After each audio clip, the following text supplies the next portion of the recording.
Boa tarde a todas e a todos.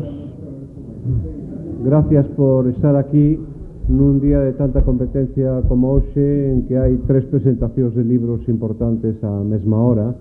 Se ve que o noso tamén desperta un gran interés, non? Bueno, en todo caso, Ateneo presenta hoxe con moita satisfacción o novo libro de Ramón Villares, Exilio republicano y pluralismo nacional, España, 1936-1982. Dende a miña humilde opinión como lector, é unha auténtica lección magistral para entender, desde logo non para saber como se resolve, o movimento político, o momento político que vivimos hoxe en todo o Estado español, tras unha ditadura de 40 anos e xa con máis de 40 anos de historia da transición.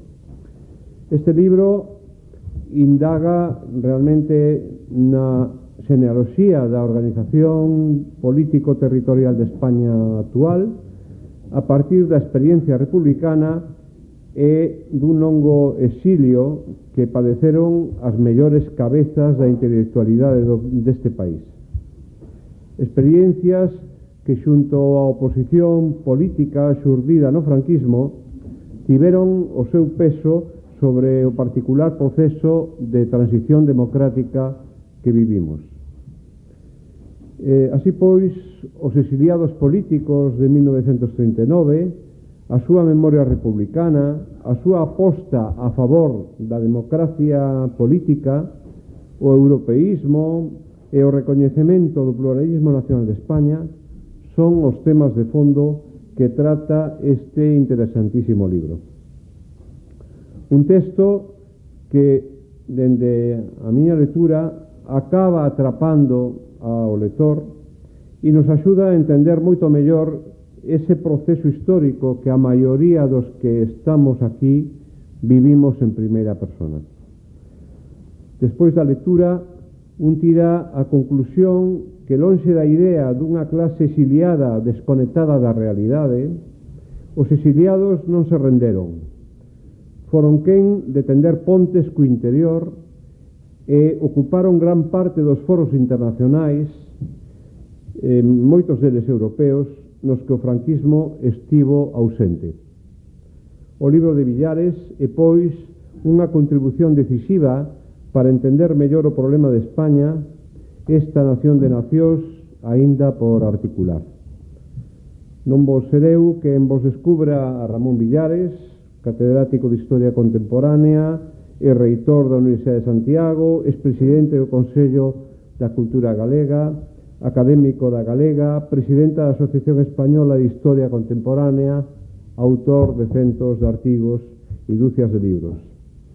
É, ante todo, unha persoa intelixente, afable e con sentido de humor e co que dá gusto falar.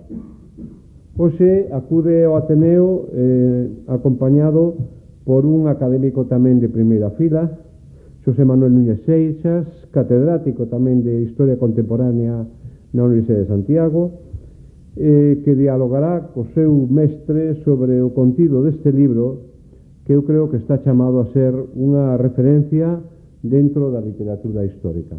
Moitas gracias.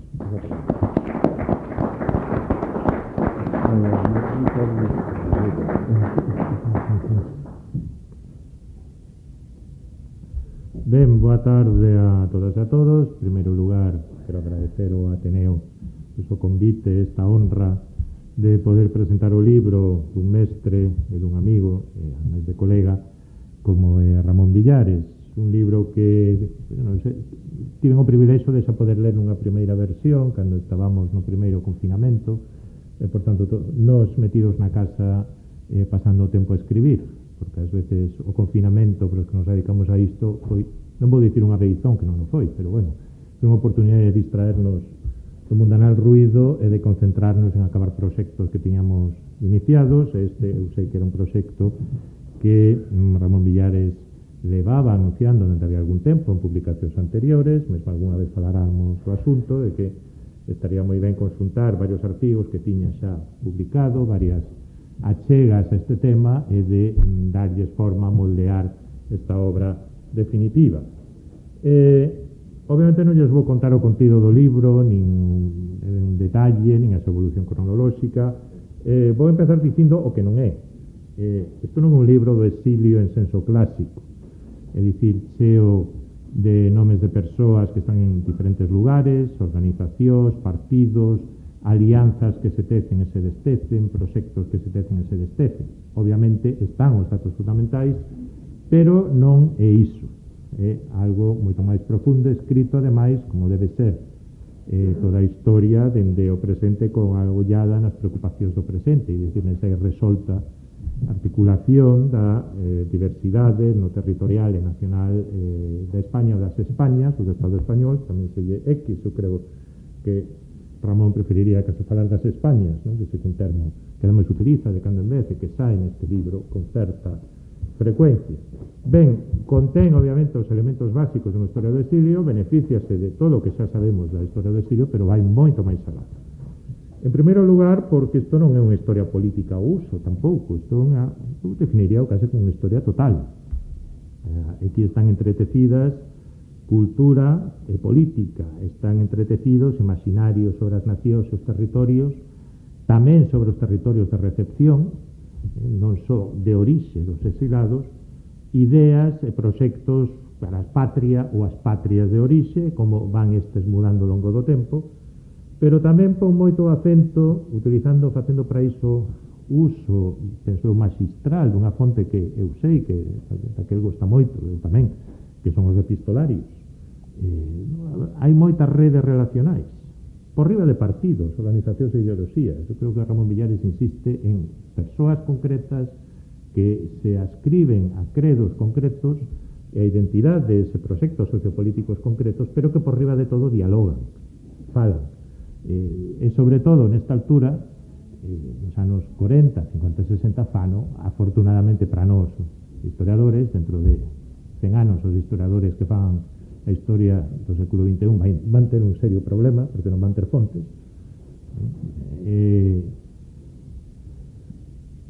que falan enviándose proxectos, escribindo libros, publicando revistas e escribindo. Non só, por tanto, unha historia total na que se entrecruzan cultura e política, é unha historia cultural da política, pero tamén unha historia cultural, no mellor senso do termo, senón que tamén engadiría que unha historia cruzada, unha histoire croisée, como din os franceses, isto é que hai diversos núcleos que interaccionan, que se influen mutuamente, non só diversos núcleos exilados, non só exilados vascos, cataláns, galegos, casteláns, etc., entre eles, senón que, ademais, establecen un duplo nivel de diálogo, é dicir, entre eles, entre diversos núcleos, non era o mesmo ser exilado en Buenos Aires que selo en México, tampouco non era o mesmo ser exilado en Londres que selo en París, senón tamén co interior, porque eu penso que aquí reside unha das grandes virtudes deste libro, amosarnos que a historia do exilio, a historia do interior, non necesariamente foron historias paralelas. Non se trataba de que alá en México, en París, estivesen uns exilados, o Consello de Galiza, un Tarradellas coa súa máquina de escribir, que sempre recordo unha frase de Ferrín que sempre lembro, que a Generalitat era Tarradellas a súa máquina de escribir, e non andaba longe de todo, da verdade. Non eran a Avenue Marceau en París, a sede do goberno vasco, uns señores que seguían coas súas teimas e retesías a guerra civil, que foran incapaces de entender o que acontecía no interior, e que as novas xeracións de activistas que medraran o franquismo contra do franquismo, pero cunha socialización diferente, que xa non fixeran a guerra civil, chegaran a un choque. Bueno, e que amosanos que sí hai algo disto, hai ese choque xeracional que se deu en todos os exilios, en todas as épocas e circunstancias, pero que ao mesmo tempo houbo diálogo, houbo pontes, que ao mesmo tempo houbo interaccións mutuas, non? Tanto no caso do galeguismo como no caso do catalanismo, pero tamén no caso dos proxectos sobre como artellar as Españas, non? En este senso, o terceiro punto é unha historia das Españas, é unha historia das Españas peregrinas ou expatriadas, tamén das Españas imaginadas, dende vos Impera, Anselmo Carretero, aquí hai unha parte moi interesante por exemplo, dedicada a un tema do que se fala moito, pero se leu pouco, de que todo o mundo falaba Anselmo Carretero, da idea de nación de naciones, mesmo con moito danismo político, os políticos que volvían a falar da nación de nacións, sen saber que isto se estaba inventado, pero poucos leran, pues, por exemplo, Anselmo Carretero. E Ramón Villares, como o historiador que vai ás fontes originais.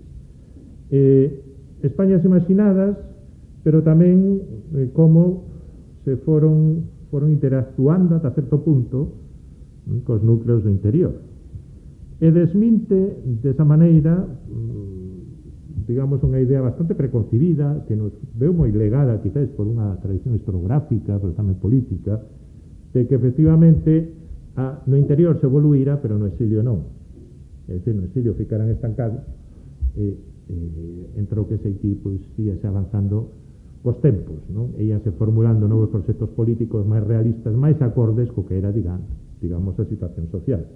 Quizáis nisto, bueno, dende logo dende Galicia tendíamos a ver un pouco a ter esta imaxe, quizáis porque Bos Aires estaba moi lonxe, etcétera, pero, bueno, non só había Bos Aires, estaba México, estaba París, estaba o País Vasco francés, estaba encontros, o sea, o contubernio de Múnich, que tamén lle dedica unhas belidas páxinas, etcétera, non? E tamén,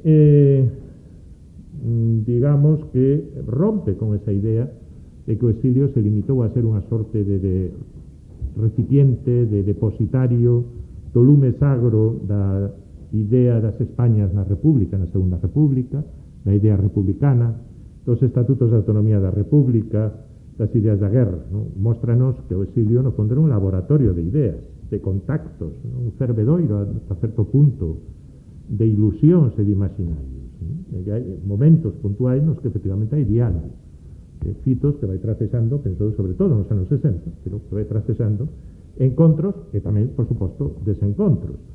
Pero así podemos apreciar, iso aborda no derradeiro capítulo do libro, como certos debates que despois sempre ubicamos nos anos 70, nas discusións constitucionais, sobre nación, rexión, nacionalidade, rexión, federalismo, que tipo de federalismo, se simétrico ou asimétrico,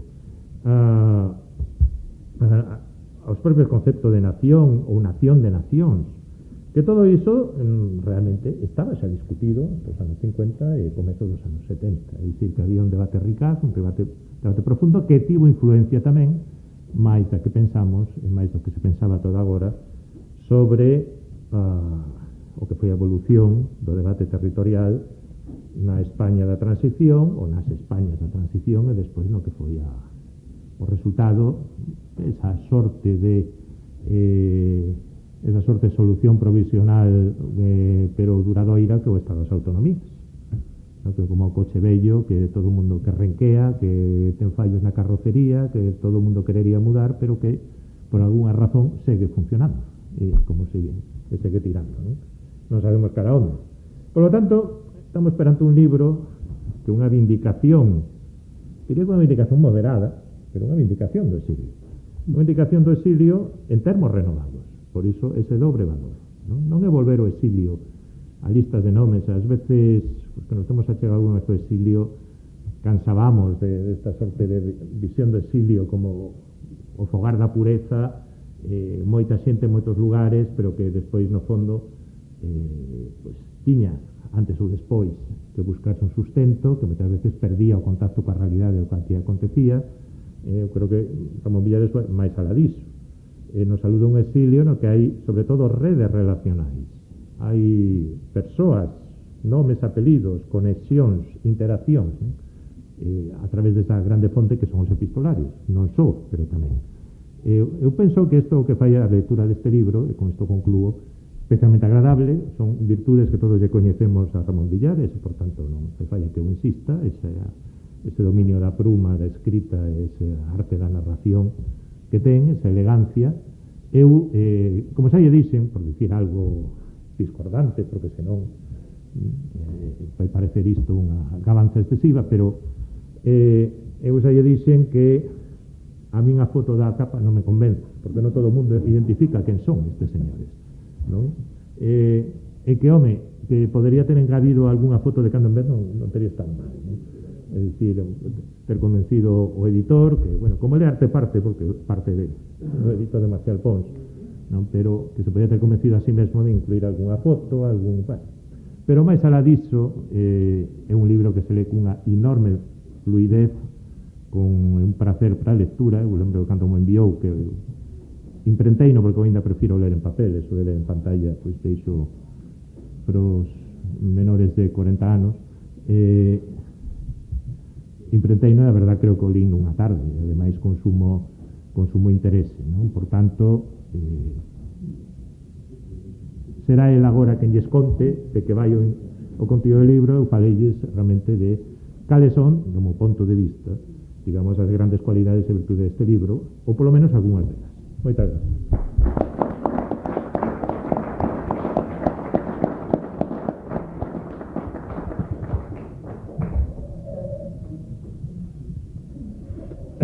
Ben, pues, en primeiro lugar, boas tardes a todos os presentes e a todas as presentes. Debo agradecer tamén aos anfitrións, que é o Ateneo de Santiago, e o que me acompaña como directivo do Ateneo, Xosé Ramón Pousa, por esta delicada e amistosa presentación que fixo, e naturalmente a Xosé Manuel Núñez Seixas, esta inteligente, breve, pero si breve, veces bueno, que foi a súa presentación, de modo que estou realmente moi satisfeito desta entrada. Non sei se co que eu diga van quedar igualmente satisfeitos, pero todo tal como foi hasta agora, isto discurreu moi ben, moi ben. Bueno, debo decir de entrada que no plano personal este libro non estaba previsto na miña carreira, sei que se pode falar de carreira, é dicir que non tiña previsto dedicarle un libro ao exilio, pero foi saindo pouco a pouco, foi fruto de reflexión sobre a diversidade e pluralidade das Españas e de algunha visión, digamos que integradora analítica deste concepto das Españas, e logo tamén, como acaba de sublinhar Núñez Seixas, foi fruto de ter encontrado algunhas fontes, algúns acervos documentais que me axudaron moito, especialmente un co que non contaba, que foi o Fondo Irujo, de don Manuel de Irujo, un político nacionalista vasco que fora ministro na República, que logo estivo exiliado en Londres e en París, que foi un desas vértices desas redes relacionais que houve durante o exilio desde Francia, desde Inglaterra, pero nomeadamente desde Francia. Unha persoa con moito sentido da historia e con moito sentido do futuro, que guardou todos os papeles que ele iba facendo cando se reunía con outros amigos políticos, quero decir, cando facían reunións en París ou en outros lugares, ou en Londres, no que tomaban decisións importantes ou que a eles les parecían importantes, que tiña un coñecemento bastante directo do interior. E isto me animou moito a seguir traballando sobre ele. Naturalmente non foi só o Irujo, nin o que el conta, a fonte que está aquí. Hai un sesgo vasco neste libro, no canto dun sesgo galego, podríamos decir, pero que é un sesgo xusto, porque é un sesgo que ten que ver co protagonismo do nacionalismo vasco na articulación do exilio republicano, que fixo en moitos casos máis traballo e máis importante que os propios republicanos auténticos, que aqueles que eran dos partidos de izquierda republicana, de Unión Republicana, ou o Partido Republicano Radical, todos os republicanos de diversas fraccións que estaban moito máis espallados ou fragmentados no exilio. En cambio, o nacionalismo vasco tivo unha unidade de acción, mesmo cando a partir dos anos 60 xurdeu un novo nacionalismo radical, que despois evoluiu cara a unha solución, unha alternativa da loita armada, que eles non perderon os papéis. O nacionalismo vasco tradicional seguiu executando este traballo de establecer redes relacionais e establecer contactos. De modo que é un libro que é un pouco o resultado de certa achegamento a un problema co que non contaba en principio. Logo axudoume moito o conocer tamén algúns epistolarios galegos, por exemplo, de Seoane, que ademais estando no Consello, pois contribuín, creo que vas a digitalizalo e a poñelo a disposición do público, investigador tanto de aquí como sobre todo de Buenos Aires e da Argentina. Logo, isto levou a outros epistolarios, a outras fontes, e desde logo a moita bibliografía que hai sobre o exilio. O exilio, ten razón o meu presentador, o exilio é inmenso en bibliografía. Ten centos, miles, moitos miles de libros atendibles, e moitos outros que non son inatendibles.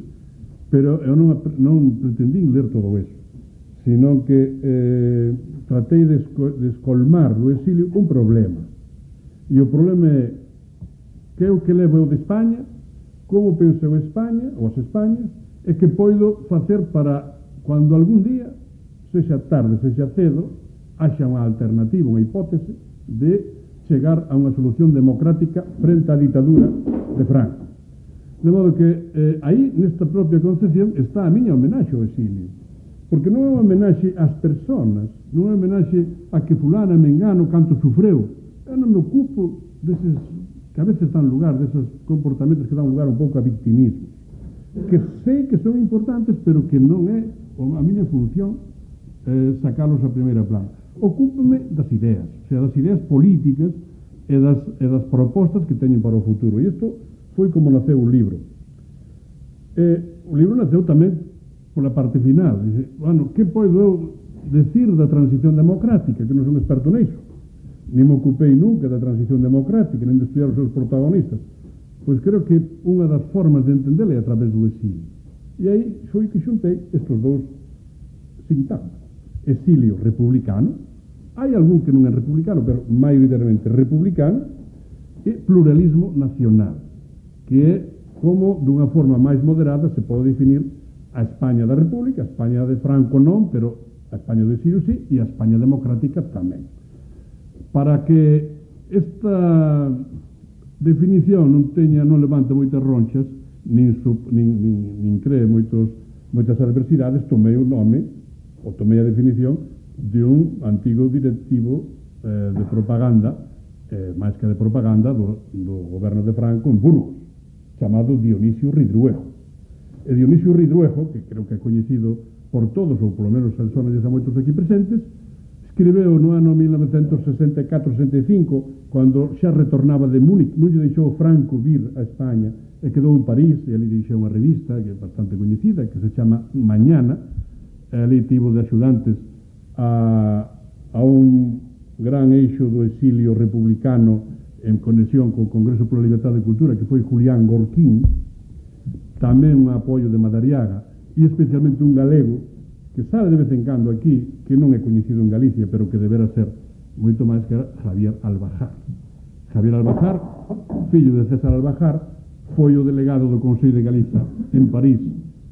Primeiro foi seu pai, depois foi el moito tempo, e estivo nestos núcleos. E Javier Albajar tamén xuntou e reuneu moita documentación sobre o exilio, moitas cartas, moitos documentos, moitas revistas, que trouxo para Galicia cando el veu para ser candidato a alcalde de Carral en 1979, que foi eleito alcalde de Carral. E toda a documentación que trouxo, que eran varias maletas, estaban inicialmente no municipio, no arquivo municipal de Betanzos. Hoxe xa están moitos deles a disposición do público en xeral, que está digitalizado. Tamén foi outro caso azaroso, outra fonte documental coa que non se contaba, pero que ten este percurso.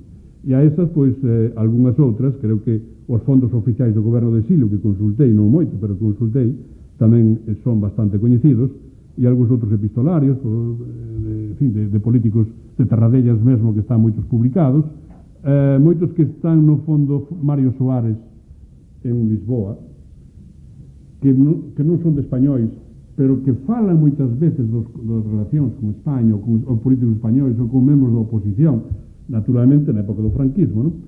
Justamente aí no fondo Soares, por casualidade, porque a investigación é como ten algo de policiaco, como sabedes, pues por casualidade, pero para ter casualidades hai que ter vocación indiciaria, poder seguir algúns signos, de aí ir ver fume, e do fume vas ao lume. Non sempre é así, pero a veces aparece o lume, outras veces xo apagaron antes de que tú chegases. Pois aí cheguei a ese texto de Riduejo. Ese texto de Riduejo, se volvo ao principio, era un texto que estaba escrito para explicar o problema de España desde a guerra, pois a mí me interesaba moito, porque dá unha visión da guerra civil que un pouco está na liña do que Xosé Manuel Núñez Seixas estudou e concretou no seu libro Fuera el invasor, que é un libro que chama a atención sobre o feito que a guerra civil non é só unha guerra ideolóxica, non é unha guerra social só, senón que é unha guerra nacional, con nacionalismos que se confrontan entre sí, e todos pretenden ser nacionais.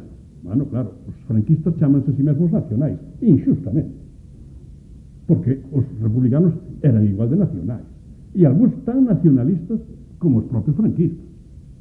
Pero, ironías da historia, las tropas nacionales solo se remiten ás tropas franquistas. Bueno, pues eso, Fuera el invasor, que o tratou Núñez Seixas, pois isto está dun modo implícito e a veces explícito neste propio texto de Riduejo, que está no libro, que eu publiquei aquí neste libro.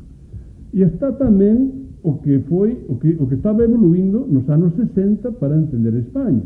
Ele mesmo é consciente, como o castellano viejo, Soriano, falanxista antigo, pero que foi capaz de facer unha deriva ideolóxica importantísima. A mí tamén me importan moito as derivas das persoas, porque as persoas con 60, 70, 80 anos teñen dereito a cambiar de vez en cando. A veces derivan para un lado, a veces derivan para outro. Non sempre se deriva na mesma dirección. Normalmente vaise da esquerda para a dereita, pero hai tamén quen vai da dereita para a esquerda. Riduejo sería un exemplo deste estilo. De modo, xa para non ocupalos máis con nomes e con periplos do investigador este libro, primeiro, trata de ser un libro que integre o que é a historia de exilio coa historia de España, a historia de España que se facía na época de Franco. É dicir, que non é unha visión non só autónoma, sino isolada do exilio. Non me importa, non estou en contra de facer unha visión do exilio de cualquier outra cousa de modo isolado. Aquí está sempre en diálogo co que pasa no interior. De feito, o nome que no índice nomástico está máis presente é Franco. Eu non me ocupo para nada de Franco, pero teño que mencionar a Franco, o réxime de Franco, a ditadura de Franco, o que sexa, como referente. É dicir que o Franco non é só aquela persona que todos o día de fin de ano todos os exiliados esperaban poder que caese o ano seguinte, que viñesen a Madrid e podesen celebrar o próximo fin de ano en Madrid, ou donde fose, senón que tamén é un réxime político que se estabilizou, que tivo consenso activo ou pasivo de boa parte da poboación, e do que eran conscientes os propios exiliados, incluso aqueles que son máis radicais. E aí cito unha frase, unha reflexión dun exiliado catalán bastante radical, por certo, nacionalista moi convencido, que era Carles Pi-Sunyer. Pi-Sunyer fora alcalde de Barcelona, fora despois conseller da Generalitat, e logo no exilio foi o que montou o chamado Consello Nacional Catalán en Londres. Este despois participou con frecuencia en reunións a veces con Castelao, con Irujo, con algúns republicanos españois, en fin, con algúns que estaban no exilio como Gorquín, Gironella, etc. En un momento determinado, estou falando do ano 48-49, cando estaban discutindo o problema nada fácil de explicar de por que tivera lugar a crise do goberno Giral no ano 47, e por que saíra Castelao un pouco a caixa destemplada daquel goberno, e desde logo moi molesto e moi enfadado. E sabían eles, os vascos e os cataláns e os republicanos, que saíran enfadados do goberno, porque foron que máis defendera a idea da república. 2 anos máis tarde, Pi-Sunyer di: realmente Franco nos ganó la batalla. No ha cometido errores y nosotros sí. Eso dice Pi-Sunyer. 48-49, non recordo ben. Claro, xa para aquela altura xa se introducira un elemento sustancial no debate do exilio, que era aquel que afectaba o núcleo esencial, era o fundamentalismo republicano. Poido seguir contando con un futuro de república? E moitos exiliados empezaron a duvidar de eso. Empezaron a pensar, pois quizá non é posible que teñamos república. Franco xa fixera a súa xogada maestra que deixou hasta Gil Robles quedou fora de xogo. Non sabía que iba a pasar aquelo. O encontro no Azor co pretendido don Juan, onde acordaron que o seu fillo Juan Carlos había se formar a España. E logo, unha parte do exilio, especialmente do prietismo, é dicir, de Interacción Prieto, apostou tamén por unha solución matizada, pero monárquica, como solución que podría ser aceptable para as potencias democráticas occidentales. Entonces, neste punto, conectar, o sea, saber o que pasa fora está ben, pero hai que conectalo co que está pasando no interior. Claro, habría que investigar moito máis no interior desde esta perspectiva, porque hoxe sabemos moitas cousas da ditadura de Franco, tal como foi evoluindo económica, socialmente, políticamente, as leis, etc. Pero que pensaban dos outros non está tan presente. E que pensaban os exiliados de Franco tampouco está tan presente. Xa pensaban mal, naturalmente. Pero unha cousa é pensar mal, outra cousa é pensar políticamente. E aquí o que sucede é que o exilio se veu forzado a uns desafíos extraordinarios, porque primeiro saíron coa esperanza de volver rápido, logo unha guerra mundial bloqueou esa esperanza, logo as democracias non cumpliron, digamos, non había ningún acordo, pero non axudaron a derribar a Franco, nin a Salazar, pero bueno, estaba máis na picota Franco. Por que non axudaron esa outra historia, ese outro libro, non? Outros libros que outros farán, non? Pero o feito é que a altura de 1948-49 gran parte do problema estaba resolto e empezaba outro problema. É dicir, o fundamentalismo republicano empezaba a poñerse en dúbida. Houve un republicano xornalista en México, non en Francia, que publicou no periódico Las Españas, na revista Las Españas, titulada así, con todas as letras, Las Españas, foi moi importante esa revista, que se titulaba o artigo La otra mujer de Lot. Facía unha parodia do comportamento que tiñan os republicanos en México, que estaban pensando constantemente mirando para o pasado. Eles dicían, estades correndo o perigo de quedarvos feitos unha estatua de sal. E algúns quedaron feitos unha estatua de sal. Outros non, outros evoluíron. E aí é onde empeza a segunda parte do libro, cando fracasa unha solución republicana, galeuzcana, de unha posible república federal, a construir outra alternativa. E esa alternativa qual foi?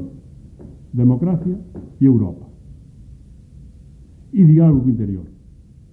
Democracia para homologarse coa Europa da posguerra, co que supoñía os partidos claves da Europa da posguerra, da reconstrucción de Europa despois da desfeita da guerra, é dicir, os partidos demócratas cristianos e os partidos socialistas ou socialdemócratas, que foron os fundadores e os pais da Europa que hoxe coñecemos, é dicir, Monet, Schumann, Spaak, De Gasperi, que son, senón, ou demócratas cristianos ou socialdemócratas, que podemos decirlo dunha forma sociolóxicamente impecable, fixeron realidade o que na época de entreguerras se pudera facer. Porque na época de entreguerras había unha confrontación entre os que representaban o capital, ou a riqueza, e os que representaban o traballo. Non había posibilidade de acordo. Os sindicatos eran de esquerdas e non eran, digamos que, aceptables ou integrables para, digamos, as clases benestantes e burguesas. Por tanto, isto provocaba moito máis conflitividade social, máis distancia, etc. Que pasou na posguerra? En parte xurdida na propia resistencia, na experiencia da resistencia, porque as guerras non pasan en balde, incluída a que temos agora. Non pasan en balde, non deixan todo como estaban, modifican todo. E aquí, con máis resistencia, menos resistencia, houve unha conexión entre xente de esquerdas, xente de dereitas, que se entendía na resistencia e que despois o trasladaron ao modelo político no que se fundou a Europa, que hoxe coñecemos como Europa comunitaria. E aí a palabra clave era a palabra democracia. A democracia existía de antes, claro, xa desde Grecia, pero unha democracia que non estaba carente de contido, incluso na época entre guerras. non tiña exactamente un contido de espacio político compartido por ideoloxías moi distintas. E así caeu a República de Weimar, así estuvo en problemas a República Francesa, así foi difícil a alternancia inglesa, a pesar dos laboristas chegaren a gobernar con MacDonald durante varios anos, e despois durante a guerra, que gobernaron, e despois da guerra tamén, e así foi difícil noutros lugares. Entonces, a palabra democracia tivo esta, non é unha palabra solo, pero Javier Pradera dice nun dos seus artigos casi póstumos, aplicando a transición, que a democracia é unha idea nova que, como dixera Saint-Just en 1793, da felicidade, é a idea nova que recorre. Saint-Just dixo Europa, Pradera dicía España. Estou dicindo aplicando o ano 76-77. Que queremos facer? Democracia. Pero que tipo de democracia? Ainda non sabemos, pero queremos democracia. Pode ser revolucionaria, pode ser liberal, pode ser incluso orgánica, algúns falaban xa no franquismo de democracia orgánica, pero a democracia como a conocemos, democracia liberal ou deliberativa, esta xurdeu na Europa da posguerra con moita forza. E os exiliados asumiron ese legado. E participaron en institucións e conectaron con estas forzas políticas en Alemanha, en Italia, en Francia, e parte en Inglaterra, para estar representando a España. Porque esquecemos que, salvo na ONU e na UNESCO, e moitos outros lugares, quen iban a reunións eran os exiliados, non eran os ministros de Franco. Algúns iban, por exemplo, ainda antes de ser ministro, foi Fraga Iribarne a unha reunión do Consello de Europa a falar mal dos exiliados, que eran 4 gatos. Por que les dá tanta importancia? Estaban no momento en que querían convocar o que despois foi o Congreso de Múnich. Pero os exiliados resistiron e conseguiron que soíse a súa voz en Múnich, en unha reunión 2 días antes do Congreso do Movimento Europeo, que estaba formado por as grandes figuras da política europea, algunhas en goberno, outras non sin goberno. Entonces, a aposta pola democracia foi fundamental. Claro, que despois teñamos transición democrática non é que caíra do ceo, senón que viña de algún sitio. Porque, claro, é que de onde veo tamén en gran parte da loita interior. Pero a loita interior foi incentivada tamén e axudada desde o exilio. Cando había un obreiro que era represaliado, que non poñían Le Monde? Poñían os exiliados que estaban en París, porque estaban aquí non tiñan posibilidades de lanzar esas noticias. E cando había un encerro de curas ou de obreiros ou do que fose en Ferrol ou en Cádiz, e que salía na prensa estranxeira, que non facía? Coa axuda do exilio. Non o facían os que estaban aquí solo. Os que estaban aquí padecían, loitaban, rompían, pero os que estaban fora comunicaban, divulgaban, desacreditaban o réxime de Franco, que de eso se trataba. Con Franco España non pode entrar nunca na Europa comunitaria. O sea, España queremos que entre na Europa comunitaria, pero sin Franco, sempre sin Franco. Isto dixo Irujo, Tarradellas e todos en moitas ocasións, moitas cartas. Non o dixeron unha vez, nin dúas, senón moitas veces. De modo que a palabra e o concepto de democracia foi moi importante. Foi, creo que, unha devolución, podíamos dicir, ou un traslado, ou un regalo, en parte, que o propio exilio fixo a que non tiñan experiencia democrática como eles aquí en España. Claro, eles non viñeron personalmente. Non puderon defender estas ideas no Congreso dos Diputados porque eran 4 gatos. Pero había un movimento europeo, había un Consello Federal catalán, un Consello Federal vasco, íbase a fazer un Consello Federal galego, había revistas, había publicacións, había redes que falaban cos portugueses, cos italianos, cos franceses, etc. E todo isto está no exilio. E se houbera que engadir a palabra democracia, hai outra que é Europa. A Europa, aquí dedico un capítulo que máis ou menos que hoxe hasta na historiografía vasca está moi presente, porque foi a gran aposta do nacionalismo vasco. Hai incluso un libro, creo que de Leira Rieta, non? Que se chama PNV Estación Europa, unha cousa así. O nacionalismo vasco Estación Europa. Claro, Estación Europa empezou no Congreso de La Haya en 1948, onde se reuniron 700 personas de toda Europa. Un dos presidentes daquela reunión foi Madariaga. Os vascos non estaban convidados. Estaban os republicanos españoles, pero non os vascos. Os galegos non estaban nin en Francia. Ou casi, eran 6. Os que se podían convidar eran 6. E os cataláns estaban moi divididos. Pero os vascos tuveron o orgullo de, bueno, a decisión, mellor que orgullo, de ir a La Haya e forzar a entrada na reunión, porque consideraban que era unha información falsa que daba deles Madariaga, porque eles se consideraban demócratas. E aí está unha das cousas que o amigo Núñez Seixas me fixo notar varias veces. Dixo, é que hai que considerar que estes partidos nacionalistas españois no exilio eran demócratas, non estaban cos nazis, non estaban coa ultradereita europea, non lles pasaba como os bretóns, nin como os noruegos, nin como os holandeses. Estaban cos partidos que crearon a Europa democrática, xa durante a Guerra Mundial e despois da Guerra Mundial. Isto é un valor que temos que recuperar, porque isto realmente dalle moita máis importancia ao exilio do que poderamos pensar. E ali en La Haya é onde se creou o movimento europeo, é onde se empeza un camiño larguísimo para chegar a onde se chegou. Un dos puntos de unha estación importante foi Múnich, o que o réxime chamou contubernio. Claro, non lle faltaba razón. Sinteu o golpe extraordinariamente, porque que pasou en Múnich? Pasou que aquela estrategia do exilio de conectar constantemente co interior, de crear núcleos de debate, conferenciantes, vir de Europa e darlles unha charla en Salamanca, en Zaragoza, en Madrid, Barcelona, e incluso en Galicia, ou en Valencia, os pequenos núcleos de oposición moderada ao franquismo tiñan un gran valor. E ese valor era que o interior tiña que armarse el mesmo, non? Armábase dunha forma paralela polo Partido Comunista e a súa estrategia de semprún das alianzas das Forzas do Traballo e da Cultura, pero armouse tamén desde outra perspectiva. En Múnich, eso quedou medidamente claro, porque en Múnich, de 118 personas presentes, 80 eran do interior e 38 do exilio. Non era un congreso do exilio, era un congreso do interior avalado polo exilio. E ali foron personas que militaban en campos totalmente distintos, que estiveron tapexando e pensando, bueno, cousa que eu lle dei a man a este. Un socialista pode saudar a Ridruejo, ou pode saudar al jefe de la seda como era Gil Robles. Finalmente saudaron.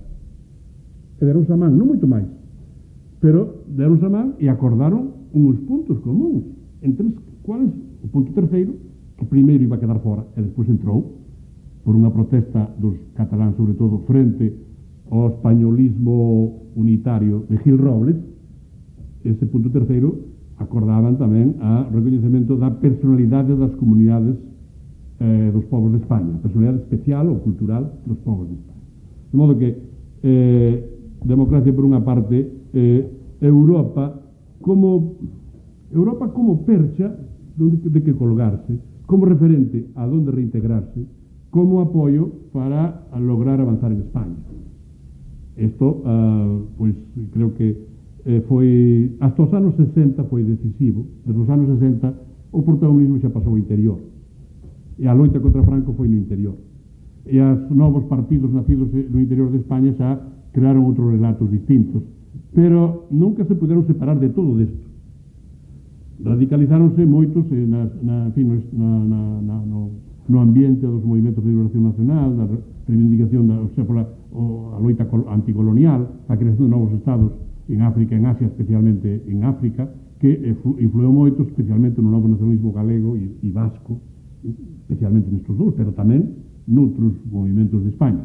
Pero hasta os anos 60, isto, máis ou menos, foi unha loita do interior do exilio, na que o exilio forzou, sobre todo, dialogar co interior, conectar co interior, e incluso incluir a personas como Gil Robles.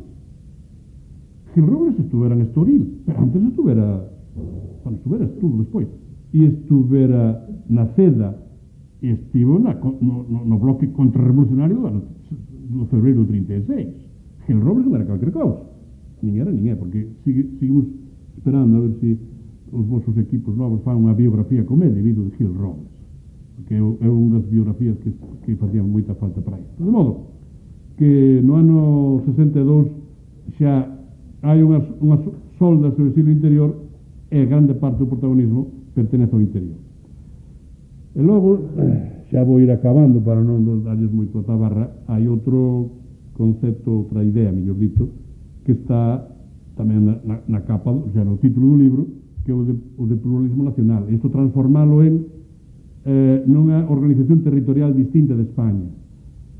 Aquí o que sucedeu foi entre milagroso e inesperado. E non está a gusto de case ninguén, por outra parte. Porque cando se chegaba anos 76, 77, a diversidade de estrategias dos partidos políticos era enorme. O PSOE, hasta o 76, pensaba e defendía a autodeterminación dos pueblos de España.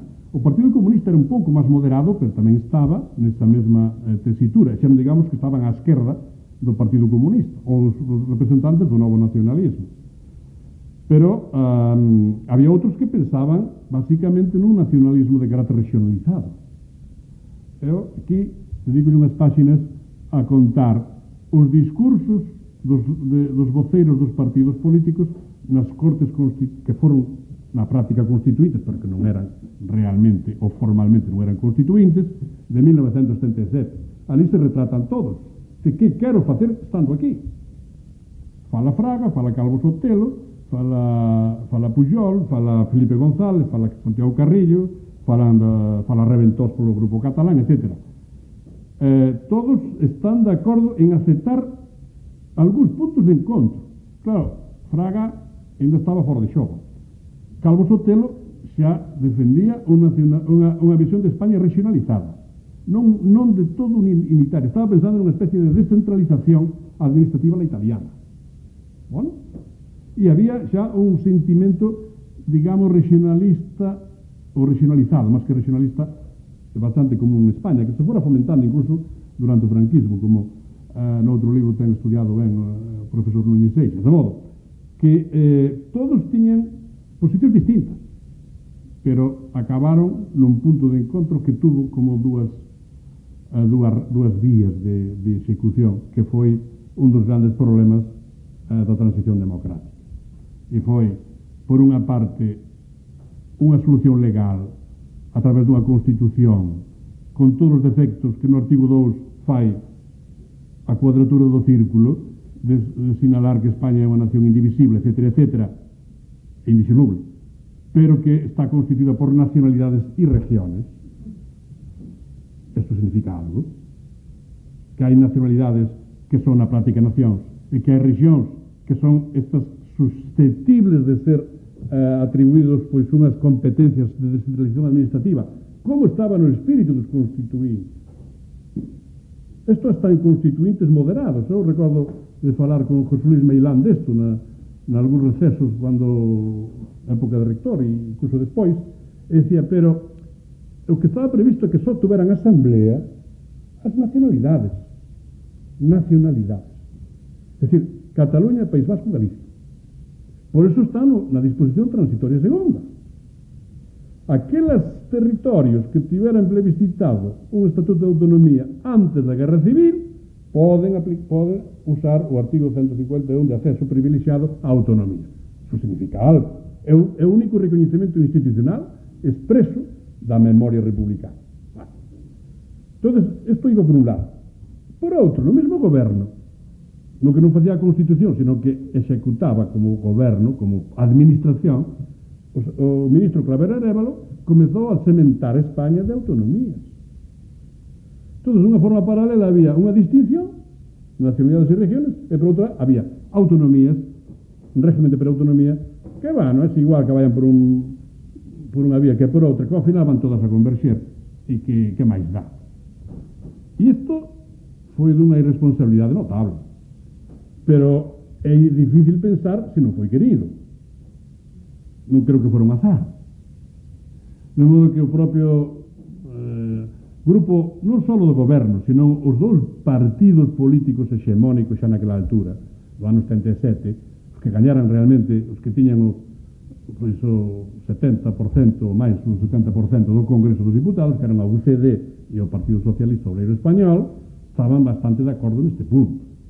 Sei que o Partido Socialista abogaba pola igualdade, a solidaridade, equilibrio entre os territorios, etc.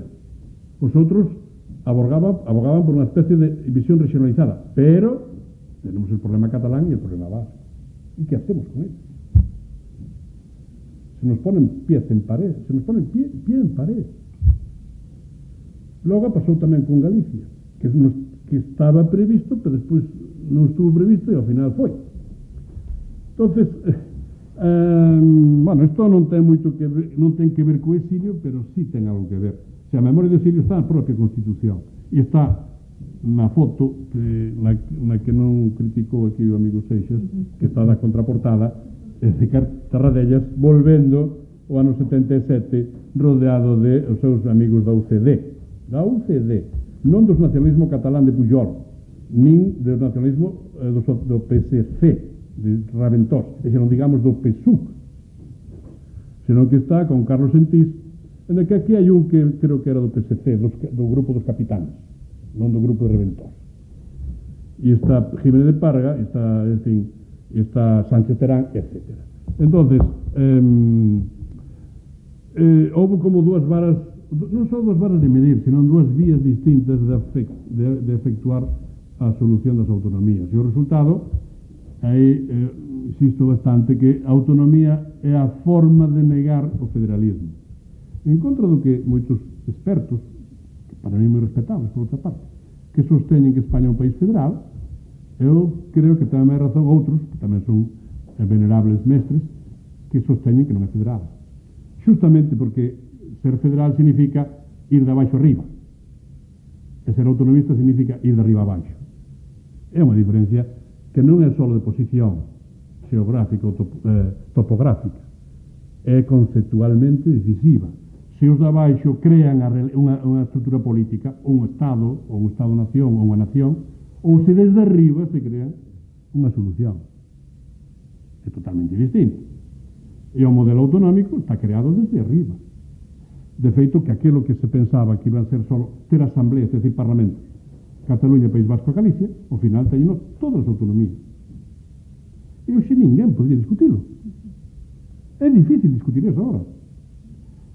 Porque unha das cousas tamén que recollo neste caso, inspirándome un pouco nun ilustre historiador do dereito, que tamén se chama Clavero, pero non é Manuel Clavero, senón que é Pipo Bartolomé Clavero, todo foi evoluindo no sentido de que houve grandes pactos sobre autonomías por parte dos partidos hexemónicos, primeiro a LOAPA, logo os pactos do ano 92 e sucesivamente, e houve tamén unha interpretación restrictiva do Tribunal Constitucional até o punto que limita en boa medida o desenvolvimento na dirección que pensaba a Constitución do Estado das Autonomías. Tanto é así que chega a decir Clavero, é que aquí non é que a Constitución diga tal e cual, é que os magistrados do Tribunal Constitucional din que a Constitución dice tal e cual, que é unha cousa totalmente distinta. Así que a doctrina mayoritaria, e volvo con isto a Meilán, e perdóname un cito, Meilán sempre falaba de escola mayoritaria e escola minoritaria. Ele estaba na minoritaria, naturalmente. É dicir, na de López Rodó e compañía. A escola mayoritaria era de García Enterría, no caso do dereito administrativo. Pero son os que marcaron boa parte a LOAPA e os pactos autonómicos e a interpretación da Constitución, de forma máis restrictiva que se fose na dirección e prístina da Constitución. Bueno, e todo eso, pues bueno, está no libro e está noutros. Tamén está o asunto de se é viable unha nación de nacións e todo eso, que creo que non, pero fin, é outra cousa. En resumidas contas, para decir un pouco as palabras, intentei historizar o exilio, darlle un réxime historizado ao exilio. Non é que sexa un bloque uniforme constante, que é sempre o mesmo, vai mudando constantemente, vai se adaptando, ten capacidade para buscar solucións que non estaban previstas antes, abandona con moito dolor de corazón o fundamentalismo republicano, que é moi duro.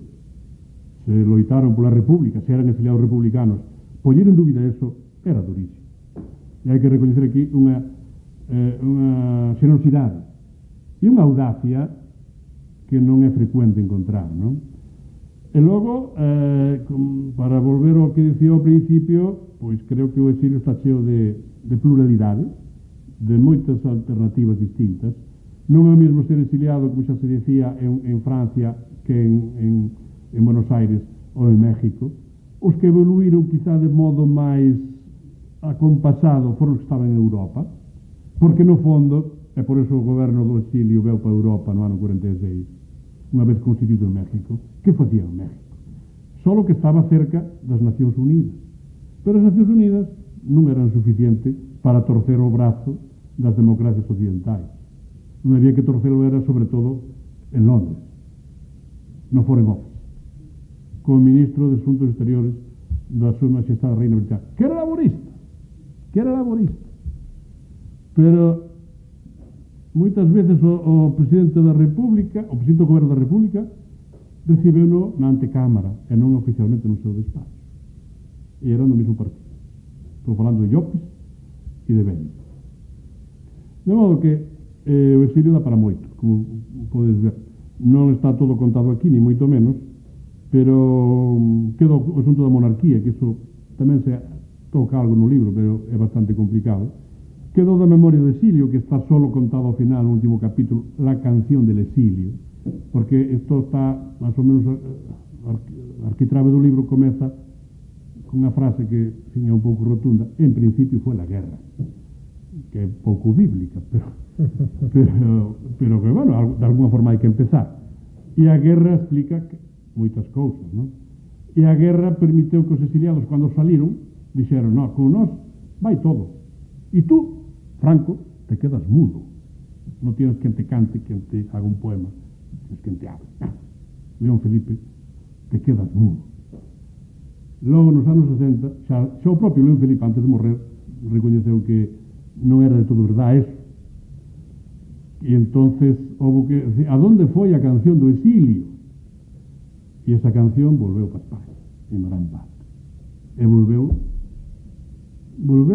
como a Santa Compaña, en espírito, como aquilo que imaginaba Fernández Flores, dos que iban a Santa Compaña desde Cebre hasta Cuba a disfrutar daquela maravilla tropical, ¿no? Con aquelas frutas, aquelas mulleres, aquel calor, todo. Bueno, pues isto, sin esas metáforas, veu tamén esa canción do exilio, veu para España nos anos 70. Viñeron poucos, e iso pois non é unha crítica, sino unha constatación, pero veu un parto espírito, e isto que creo que nos permite decir que sin o exilio esta España democrática sería distinta. Podía ser mellor ou peor, non sei, pero distinta desde logo. E con este resumen espero que xa os convidaría un pouco a, se teñen tempo, a mirar un pouco este libro. Moitas gracias.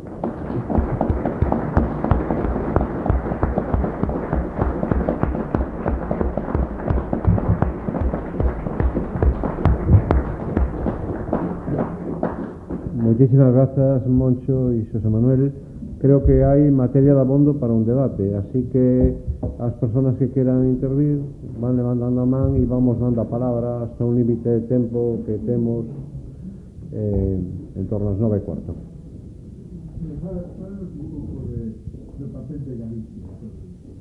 Sí, bueno, o papel de Galicia está presente.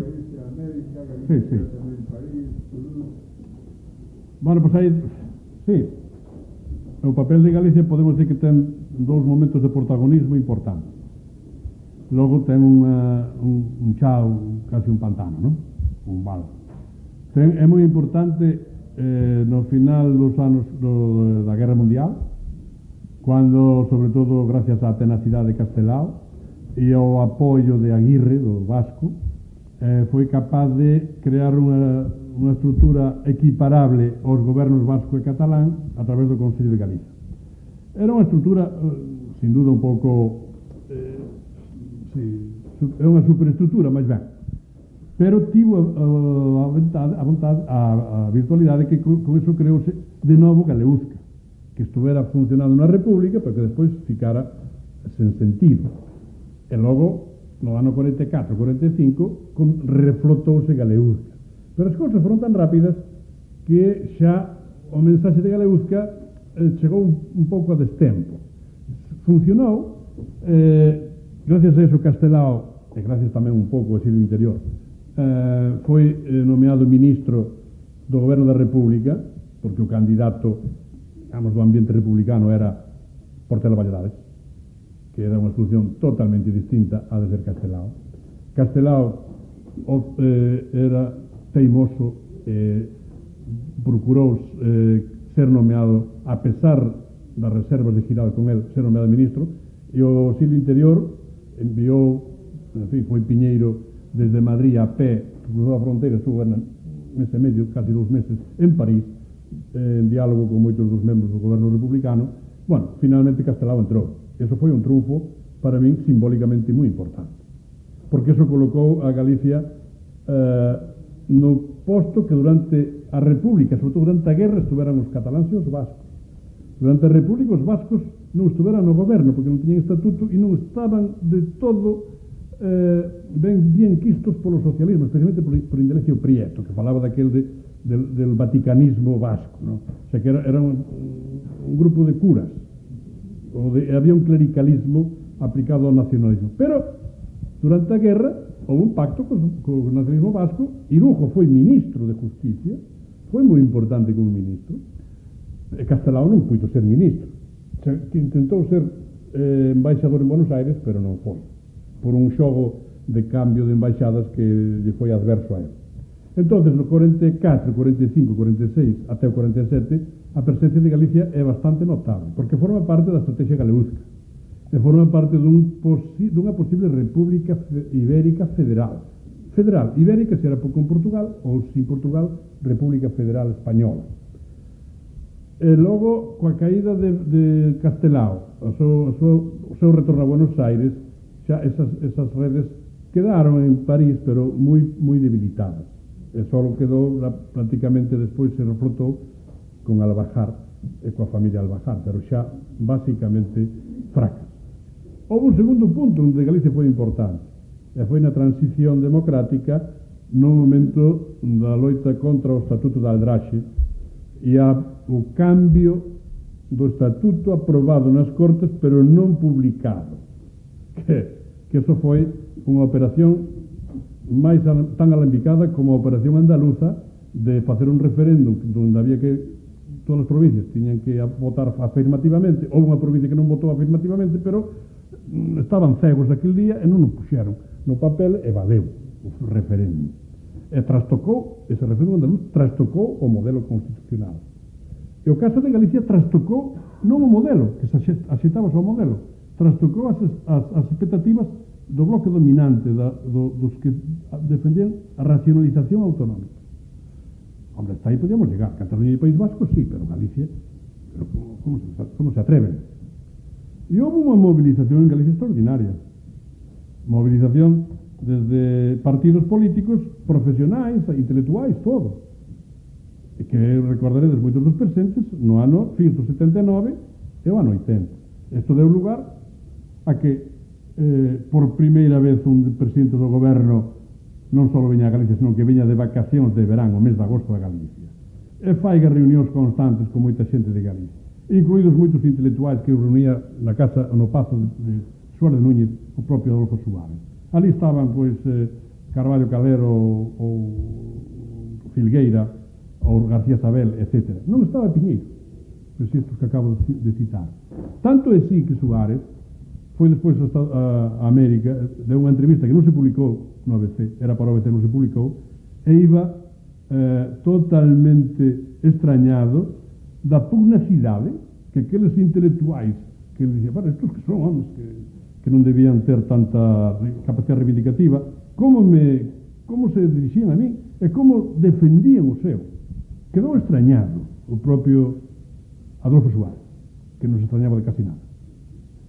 Entonces, toda aquela loita conlevou os pactos do Estado. E os pactos do Estado foi a eliminación da disposición transitoria terceira e a homologación do Estatuto Galego para Cataluña e o País Vasco, que era o que defendía os estatutistas máis relevantes de Galicia. Había outros que estaban en contra, ou ben pola dereita ou ben pola esquerda, porque o estatuto naceu tamén con moitas críticas externas. Había unha dereita bastante notable que estaba en contra, ou que estaba fría, non digo que en contra, a veces, o sea, estaba en contra nos feitos, non estaba en contra nas palabras. E había unha minoría, pero importante, na esquerda, no nacionalismo radical, que estaba en contra totalmente, que non quería, baixo ningún concepto, solución de estatutos. Ainda recuperei hai pouco algunhas das campañas e algunhas das manifestacións, decía, estatuto para os españolistas, bases constitucionais para os nacionalistas. Eso se decía naquelas manifestacións da altura. Bueno, en fin, que isto non significa ninguna crítica a comportamento, sino que o estatuto estaba en dificultade. E aí colaboraron no seu reflotamento moita xente. Desde os que facían manifestos na prensa, tipo aquilo que se chamou Realidade Galega, ou outros, os colexios de abogados, os profesores da universidade ou do instituto, os colexios de licenciados, que houve unha mobilización extraordinaria. E houve unha combinación de Partido Socialista, Partido Comunista, Partido daquilo chamábase Poga ou xa era a Esquerda Galega? Poga. Era ainda Poga. Ainda Poga. Bueno, en fin, que había... De Coruña. Bueno, entonces, que eso conlevou a facer unha... Aquí dito agora pode parecer un pouco un desacato, pero hai que poñerlo entre aspas, foi unha chapuza. Porque foi a chapuza de decir o estatuto non se publica e nós agora cambiámoslo e mandámoslle unha carta ao presidente das Cortes, que era Landino Lavilla, e el público, e se non hai nadie que proteste, vai para diante. Pero o estatuto estaba aprobado. Estaba aprobado pola Comisión Constitucional. O que non estaba é publicado. E tardou 10 meses en ser publicado, non? 10 meses. Que non é pouca cousa. Entón, aí é a táctica do parar o reloxo. Si, bueno, estamos no mismo día, pero a unha hora pasou moito tempo, que máis dá? Se non hai de protesta, aquí está. Entón, Galicia aí tuvo un protagonismo bastante importante, porque Galicia e Andalucía foron, por razóns distintas, dous casos que modificaron o modelo autonómico. Un no sentido de incorporarse ás nacionalidades históricas e outro no sentido de rescatarse das rexións, é dicir, tamén son autonomía histórica, e así se define no seu propio estatuto. E despois se definiron moitos outros, Aragón, non sei se creo que Valencia tamén, dunha forma ou doutra. Ahora, todos son históricos, daquela, todos eran históricos. Non había historiadores, pero todos eran históricos. Más cerca. Ali, Fraga. A mensaxe é unha homenaxe a unha figura pola que eu teño especial devoción, ou dúas. Unha é María Casares e outra é Luis Seoane, que están de lado e de perfil, e de fronte está un argentino. Entonces, é a mensaxe da unión dos dous exilios, dun exilio que está en Francia. María Casares nunca se chamou exiliada, era refugiada. Era refugiados como os que agora estamos vendo de Ucrania. Ela se consideraba unha refugiada, porque realmente non aceptou tampouco a nacionalidade francesa. Esperaba algún día, volver a ser española de pura cepa, e con todos os dereitos. Portanto, era unha refugiada temporal. Seoane era un exiliado, realmente. Entón, a mensaxe é digamos, a conexión entre dous exilios galegos. Porque Galicia aquí non está moi presente neste libro. É unha forma de compensar. Claro, o lógico sería poñer unha foto dos vascos, pero entón era excesivo. Os vascos non están aquí.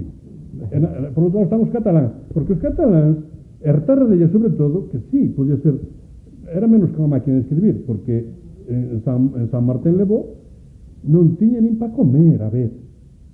Vese moitas das súas cartas dos anos 60 e que malamente lle fiaban na tenda da aldea o que levaba a súa muller Montserrat Maciá.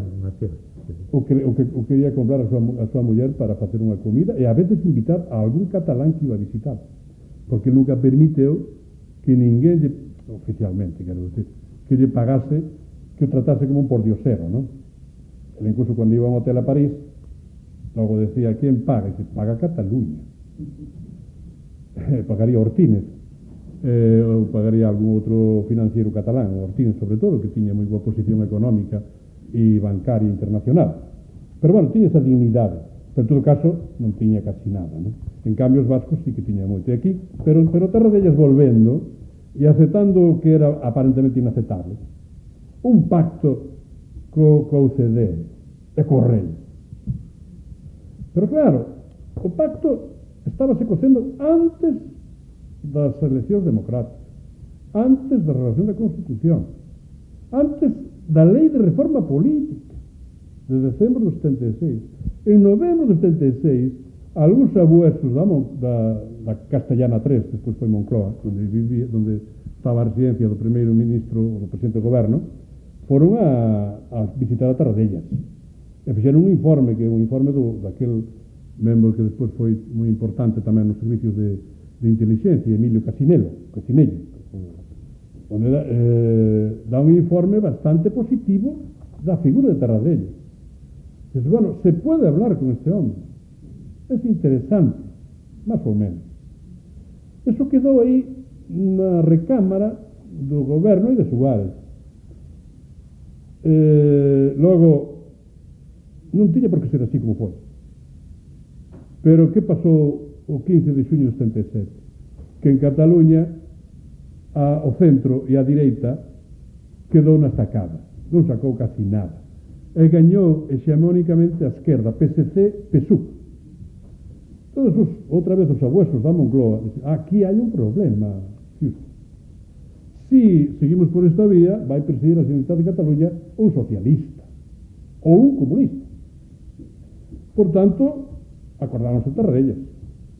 E inmediatamente chaman a Tarradellas, que aos poucos días ven a Madrid.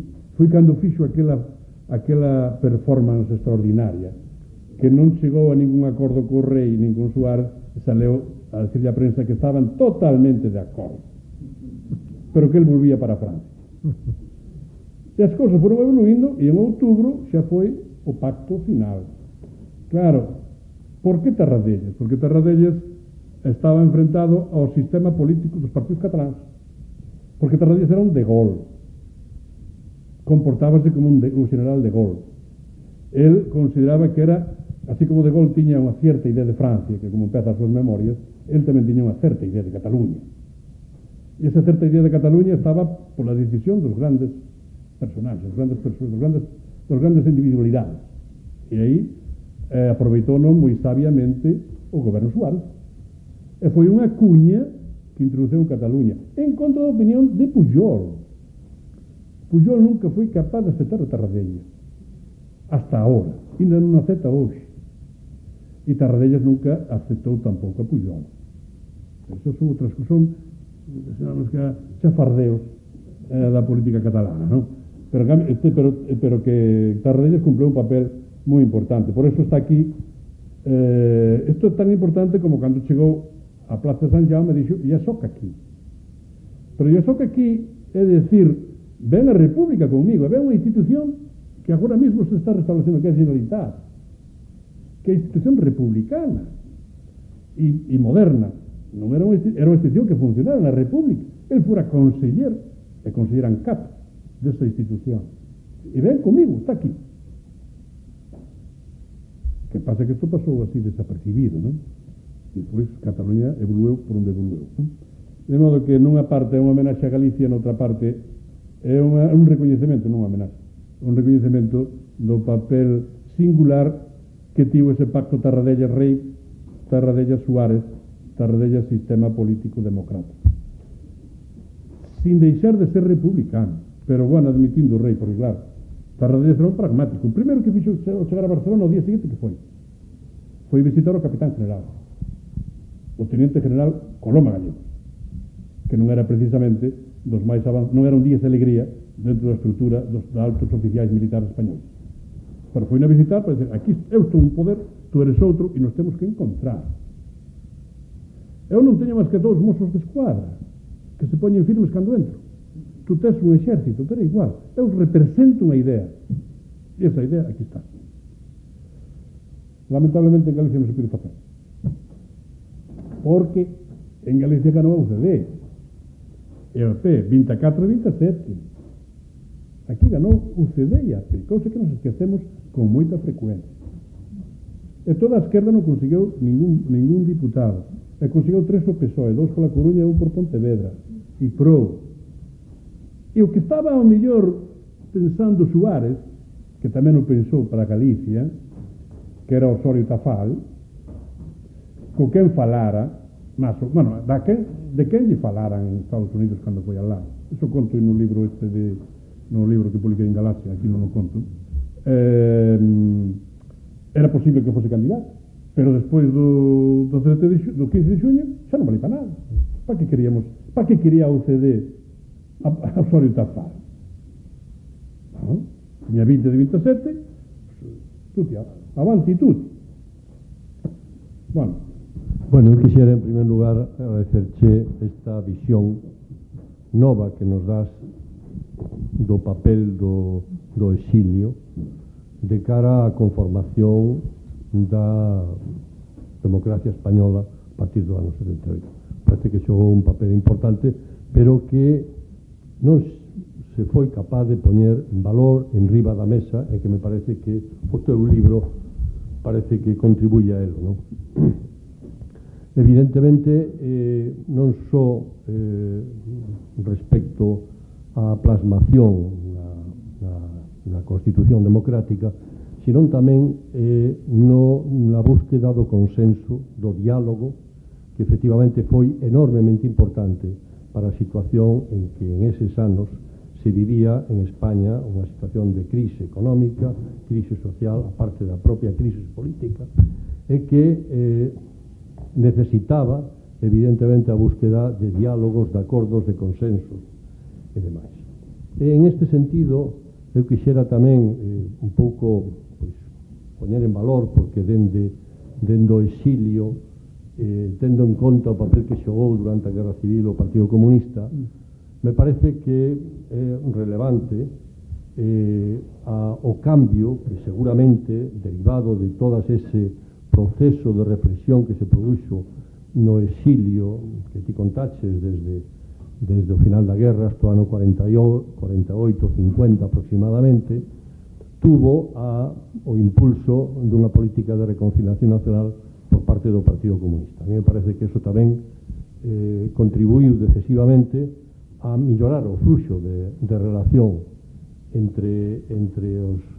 no exilio, entre os partidos tamén, e efectivamente logo despois dou lugar durante a transición, a última etapa do franquismo, a aparición da Xunta Democrática, de Converxencia Democrática e de plataformas unitarias de partidos desde a dereita democrática hasta a esquerda transformadora ou socialista, non?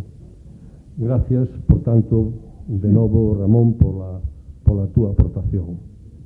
Sí, pero ao pé desto, tomando o fío desto, só 2 palabras.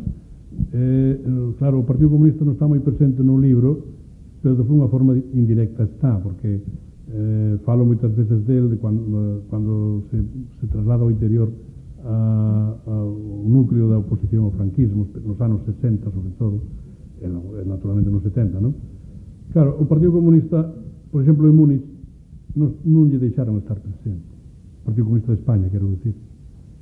Pero deixaronlle ter como uns ouvintes, uns ointes, non? Que foron 2 comunistas que estaban en París que tiñan pasaporte en regla, pasaporte oficial, que podían viaxar, que eran un era un granaíno, que era, creo que García, me parece que chamaba, e outro era un catalán que se chamaba Vicens, Francisco Francés Vicens. E estos estuveron en Múnich de presentes, pero non podían participar, non formaban parte do que era o Congreso de Múnich, ou a reunión previa ao Congreso do Movimento Europeo que se fixo en Múnich. Pero, pasados 15 días, o Partido Comunista, presidido por Carrillo, convoca o seu Comité Central en París, acorda asumir, sin decilo, os 5 puntos que se aprobaran en Múnich. De modo que o Partido Comunista incorporouse de pleno a esta estrategia que estaba seguindo a oposición do interior e no exterior. Claro, o Partido Comunista tiña ferramentas no interior moi poderosas.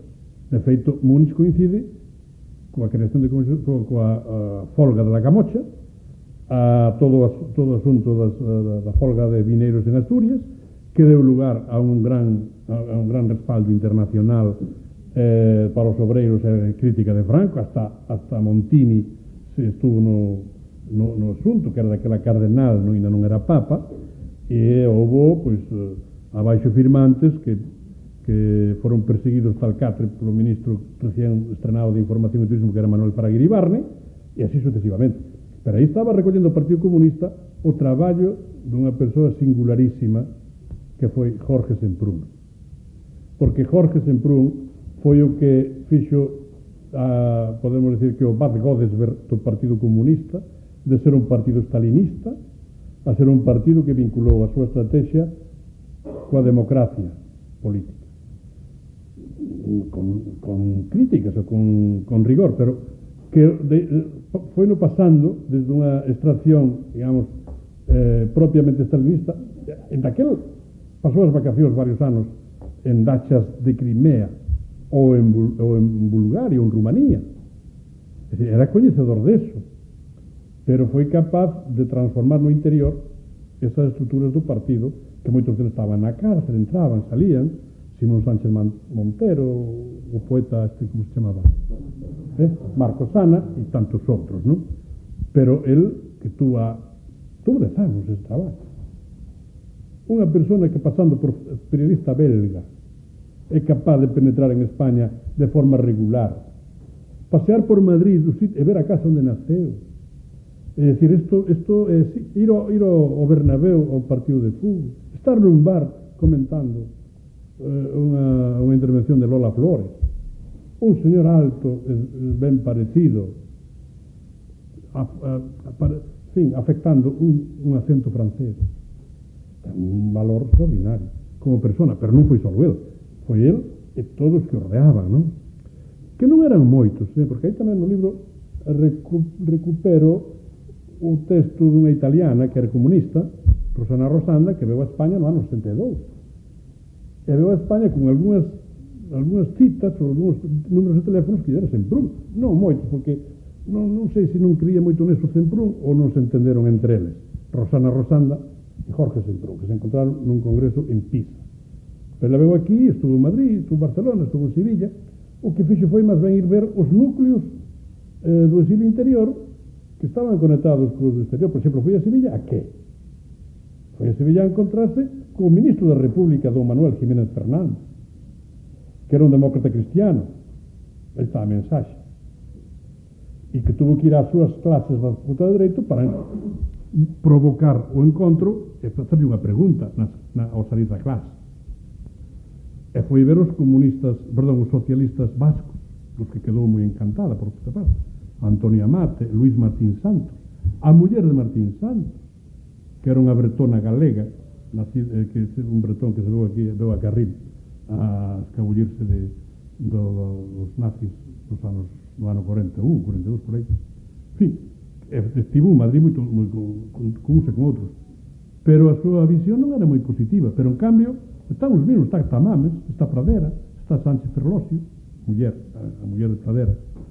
É dicir que os comunistas estaban aí presentes, pero os comunistas fixeron un pouco rancho aparte.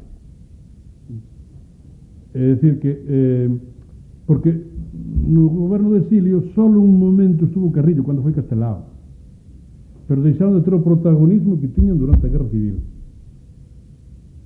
Na Guerra Civil foron esenciais para a guerra, para manter a Negrín, para manter o espírito de vitoria, en la que fora moi difícil, pero o espírito de vitoria foron esenciais. Pero no exilio xa se separaron. Eles foronse para a URSS, gran parte deles. Non foron para a América. non tuveron no Sere ni no Jare, non foron os barcos que van no Ipanema, no Sinai e todos estos que van, vai anarquistas, por exemplo, van moitos anarquistas, van moitos socialistas, van moitos vascos, van moitos catalanistas, van sindicalistas, pero comunistas van menos, van algúns naturalmente, porque non, pero o grosso do Partido Comunista, sobre todo os directivos, foron para a Europa Oriental, foron para a patria do socialismo, con grandes dificultades. Se queredes algún día ver eso, eu estou moi casi emocionado polo que contan algúns desos comunistas que foron a Rusia, ¿no? Por exemplo, o coronel Tagüeña, ¿no? E incluso a súa muller, que era galega, Carmen Parga, que era galega de Ferrol, Coruña, e contan cousas bastante duras de o que viron ali. Non me extraña, chegaron ao pouco de ter superado o terror, as purgas de Estado, que foron no 37, 38. Estaban nun momento dulce, que estaban no pacto Molotov-Ribbentrop, es decir, no pacto cos nazis. Aparentemente aquilo estaba tranquilo, calmo, pero depois veo a guerra patriótica, que esa foi de UPA, e aí sufriron moito, pero sobreviviron. La Pasionaria, Carrillo, Uribe, Hernández, moitos despois foron disidentes e derivaron.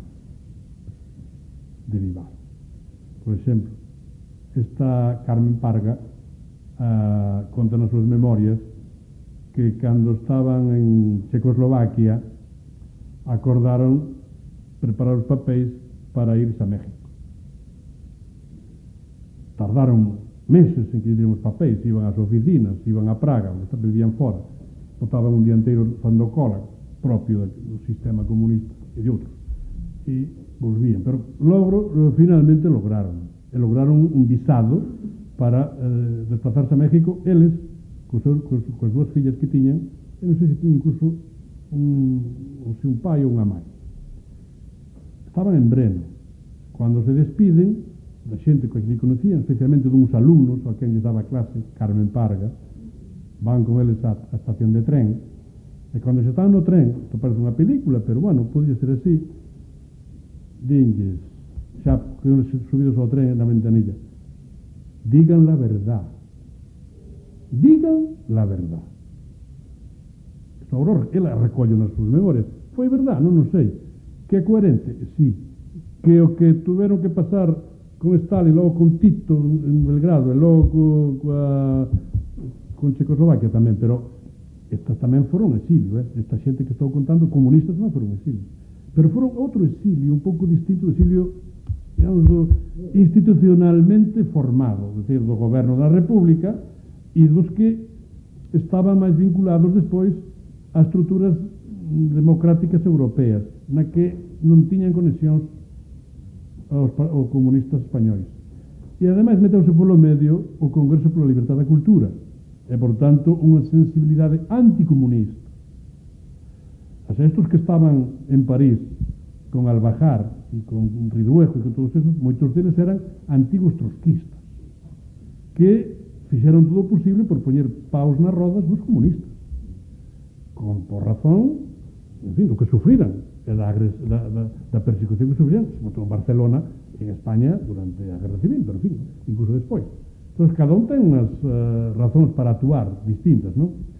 Pero non lles era fácil aos comunistas incorporarse a esta estrutura do exilio. Entón, fixeron máis no interior. E aí foi onde tuveron, eu creo que a súa gran baza e a súa gran contribución á transición democrática, como é sabido e recoñecido. Hai quen dice que foron moitos errores, outros que non, en fin, eso xe é opinable, non? Pero que foi unha grande contribución, eso é indiscutible. Tanto que chegou casi á inmolación. Pero isto, bueno, fácil de decir, pero moi difícil de facer, e tamén difícil a veces de recoñecer. ¿Alguna pregunta máis?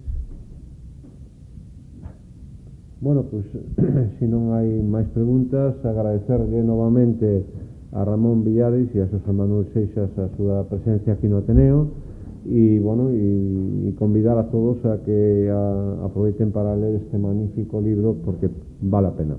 Nada más.